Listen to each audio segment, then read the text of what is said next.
Now this is your peak growing season, right? No. No? This is just actually the beginning of the growing season. This is the second cycle. This place was all planted first one in the spring.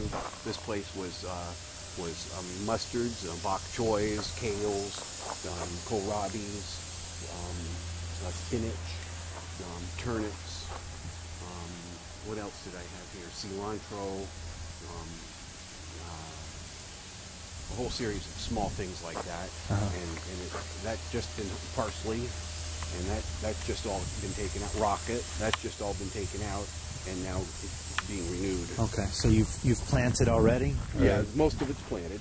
And you do a rotation through here, or no, does it really matter? No, with good nutrition, good biology, and good nutrition, then the rotation is not important. There are really no diseases or pests or anything like that really? in a natural process farm that is well nourished with good soil biology and good mineral nutrition. No, I don't have any bug problems at all. Really? And fungus or any? None of that. Nothing, huh? No, that's all because of imbalance. What very important element is, this is one of our primary inputs. This is raw crushed volcanic rock. It has all of the elements of the earth in it. It's what we call parent material, and it's volcanic cinder that's been crushed to a very fine powder, so that it has 70 or 80 different earth elements in it, in thousands of different mineral compounds, and it's those mineral compounds that the enzymatic systems use as the catalyst to form and function all of their working systems. It's very important. And this one here is finely crushed oyster shell to supply calcium, because calcium is not a volcanic material. It's very low in volcanic elements, but it's a crustal element. So crushed oyster shell to supply calcium silicates, and the crushed hard rock to supply everything else. And we always, every time we, not this garden, but most gardens, every time they're irrigated, they're inoculated with compost tea soil biology. Okay. Which will generate in a forced aerobic tea brewer. Okay, and what's your base on that? Oh, you'll put in, one of my favorite things is kitchen scrap soup, which any scraps coming out of the kitchen go into the big stock pot and are brought up to temperature and maybe just simmered for a half an hour or so, and heat's turned off, and let sit overnight, and the solids settle, and then you have this broth. Right. And it's got, whether it's potato peelings or carrot scraps or a leftover return from the dining room stuff, all this kitchen scrap stuff goes into that pot, and you've got a rich broth.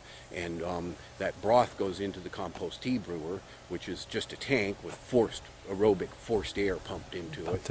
So it mimics the life of the creek, which creates an aerobic condition so that you can drink creek water and not have any problems. Mountain creek water, not swampy little Florida creek probably, but real creek. Real mountain creek is clean, pure because of the aerobasis. And then into that goes an inoculum. We'll go out into around here into the mountains, and I generate composts in barrels, and from mixed kitchen scraps and sawdusts and stuff like this. And then those barrels are, once they're getting close to finished, they're inoculated with indigenous microfloral population from good, sweet-smelling, rich, natural, undisturbed places. You just need a handful of it, and that'll inoculate the barrel. And once that proliferates in the barrel, then a handful of that goes into the tea brewer. So you're re-inoculating the soils with the indigenous microfloral population. No different than, all of this is pure natural process agriculture. What happens, right on the other side of that fence is a creek, and it drains from the mountains. And before our culture came here, that creek wasn't in a ditch. It swamped all this ground. And when it was a rainfall and a good run of water in the creek, then the rocks tumble down and they get broken up and put into solution and suspension in the creek water. And that rock tea went out on the land. And additionally, all the biology of the mountain erodes into the creek and gets aerated, and it carries the biology. So you have mountain tea, mineral and biologically enriched mountain tea. And if we don't have the creek anymore, they turned it into a ditch. It's our culture, and and some places don't have creeks and aren't floodplain kinds of places like this one is. I have many farms that are not floodplain places, and so that's why we use the raw crushed rock to mimic nature. We crush it mechanically, and we use the compost teas that we generate, and a little bit of oyster shell to make sure that we have an adequate supply and balance of calcium between all of the other elements. So you're not putting any manures or No, anything? never use any manures. No, no. Always on this farm. I'm always attempting to grow two crops, one for people and one for nature. But on a small farm like this one is based upon all of our composts in order to supply basic soil organic matter. We generate lots of compost. I don't do it down here on this little farm in town, but that pile of brush will all get ground up and turned into compost. And after a couple of years, I'll bring it back down here, and I'll use about 10 yards of farm-generated compost on this garden every year. But all of the other farms, we grow the organic matter. I'll grow my rows farther apart and grow a companion crop to supply that organic matter for nature. And no, we never use manures. If you want to grow manures, see, the cow ate some good food, Mm-hmm.